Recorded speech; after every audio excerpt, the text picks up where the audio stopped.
यार क्या करूं, पढ़ने में मन नहीं लगता, बार बार ध्यान मोबाइल की तरफ आ जाता है। मोटिवेशनल वीडियो का असर 10 से 15 मिनट ही रहता है। दोस्तों 16 से 25 साल की उम्र वो है जहां तो आपकी ज़िंदगी बिखर सकती है या फिर निखर सकती है। हम सबको पता है, हम सब जानते हैं कि मोबाइल किस तरह से हमारी ज़िंदगी को कंट्रोल कर रहा है, हमारा टाइम बर्बाद कर रहा है। लेकिन फिर भी हम इस मोबाइल के चक्कर में लगे हुए हैं। सारा दिन हम ऐसे ही बर्बाद कर देते हैं सिर्फ और सिर्फ मोबाइल में।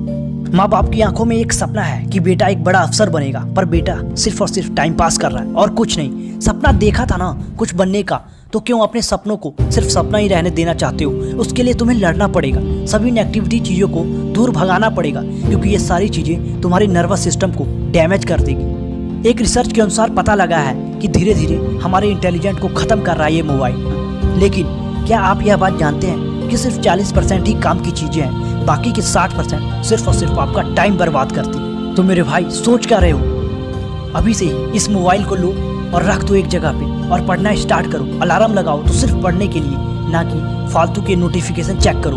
तुम्हें अंदर से खोखला बना देगी, तुम्हें बीमार बना रही है और धीरे धीरे तुम आलसी बन जाओगे। लेकिन बस अब बहुत हुआ, अब निकाल फेंको इस नेगेटिविटी को, खुद को समझो, अपने बिलीफ सिस्टम को समझो। नोटिफिकेशन से ज़्यादा तुम्हारे लाइफ की वैल्यू है। चलिए मैं आपको एक स्टोरी बताता हूँ। ये कहानी है एक लड़के की जो हमेशा से पढ़ने में बहुत अच्छा होता है, हमेशा क्लास में फर्स्ट आता है, लेकिन अचानक से वो अपना फोकस खो बैठता है। धीरे धीरे उसके मार्क्स गिरते चले जाते हैं, उसकी रैंक पीछे चली जाती है। जो लोग उसकी तारीफ करते थकते नहीं थे, अब वो उसका मजाक बनाते हैं, क्योंकि अचानक वो अपना फोकस खो बैठता है। गाइस मैं बात कर रहा हूँ फोकस की, जो आप सभी ने अपना फोकस खो दिया है सिर्फ और सिर्फ एक मोबाइल फ़ोन में। गाइस अगर आप अपना फोकस बढ़ाना चाहते हैं तो जवाब एक ही है, सोचना बंद करो और आप काम करना शुरू करो। कोई और तुम्हारी हेल्प नहीं करेगा, तुम्हें अपना फोकस खुद कंट्रोल करना पड़ेगा, क्योंकि तुम्हें खुद से जीतने की जिद है, तुम्हें खुद को ही हराना है। तुम भीड़ नहीं हो दुनिया की, तुम्हारे अंदर एक जमाना है। इस दुनिया के अंदर जितने भी लोग सक्सेसफुल हुए हैं, सभी ने टाइम की कीमत को समझा है, क्योंकि सभी जानते थे इंसान टाइम के साथ खुद को जितना घिसेगा वो इंसान टाइम के अनुसार उतना ही चमकेगा।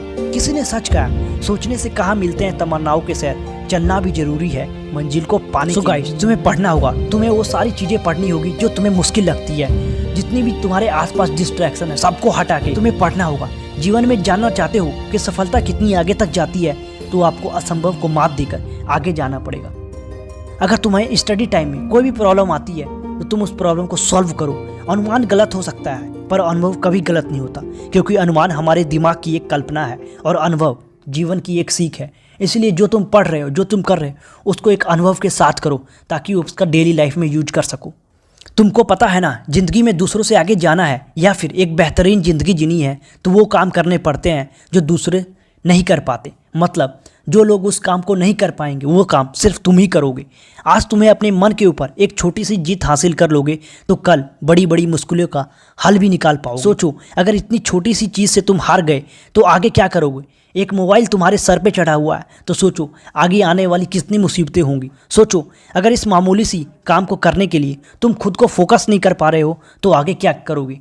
कुछ नहीं कर पाओगे तुम। इसलिए अपने माइंड को सही डायरेक्शन में लाओ, जो चीज़ वैल्यूएबल है उसको अपनी लाइफ में ऐड करो। मैं ये नहीं कहता कि मोबाइल ना चलाओ, मोबाइल चलाओ, पर अपने काम को फर्स्ट चॉइस दो। और हाँ, जो भी करना है तो जज्बा और जुनून के साथ करो।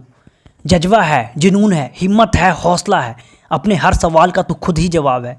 फिर क्यों डरता है मंजिलों की तरफ बढ़ने से? ये सिर्फ मंजिल नहीं, तेरी ज़िंदगी का एक बस पड़ाव है। इसीलिए